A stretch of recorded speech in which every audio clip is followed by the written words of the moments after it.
ఇక డీటెయిల్స్ లోకి వెళ్తే ప్రజా ఫిర్యాదుల పరిష్కార వేదిక కార్యక్రమంలో దరఖాస్తు చేసిన అర్జీదారుల నుంచి నేరుగా ఫీడ్బ్యాక్ తీసుకుని ఎప్పటికప్పుడు ఆన్లైన్ లో అప్లోడ్ చేయాలని జిల్లా కలెక్టర్ షాన్ మోహన్ సగిలి అధికారులను ఆదేశించారు. కాకినాడ కలెక్టరేట్ కార్యాలయం నుంచి జిల్లా అధికారులు, రెవెన్యూ డివిజన్ అధికారులు, మండల రెవెన్యూ అధికారులు, ఎంపీడీఓలు, మున్సిపల్ కమిషనర్లతో ఆయన వీడియో కాన్ఫరెన్స్ ద్వారా సమీక్షించారు. ఈ సందర్భంగా జిల్లా కలెక్టర్ మాట్లాడుతూ ప్రజా ఫిర్యాదుల పరిష్కార వ్యవస్థలో సమస్యను ఏ విధంగా పరిష్కరించారు, లబ్ధిదారుడు సంతృప్తి చెందాడా లేదా అనే విషయాన్ని అర్జీదారుల నుండి నేరుగా అభిప్రాయ సేకరణ చేయాలన్నారు. ఫీడ్బ్యాక్ నివేదికలు సూచించిన అన్ని అంశాలను ఫిర్యాదుదారుని అడిగి వారి అభిప్రాయాలను నమోదు చేసి ఆన్లైన్లో అప్లోడ్ చేయాలని జిల్లా కలెక్టర్ సూచించారు.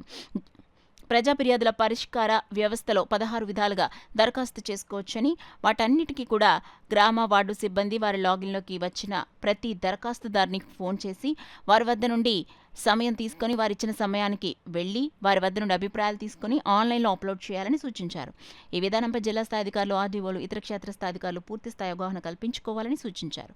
సోమ, మంగళవారాల్లో డివిజన్ స్థాయిలో ప్రజా ఫిర్యాదుల పరిష్కార వ్యవస్థలో ప్రజాభిప్రాయ సేకరణ ఏ విధంగా చేయాలి అనే దానిపై వర్క్షాపులు నిర్వహించడం జరుగుతుందని కలెక్టర్ తెలిపారు. సమావేశంలో joint collector Rahul Meena, DRO J Venkatrao, జిల్లా అధికారులు, రెవెన్యూ డివిజన్ అధికారులు, తహసీల్దార్లు, ఎంపీడీఓలు, మున్సిపల్ కమిషనర్లు తదితరులు పాల్గొన్నారు.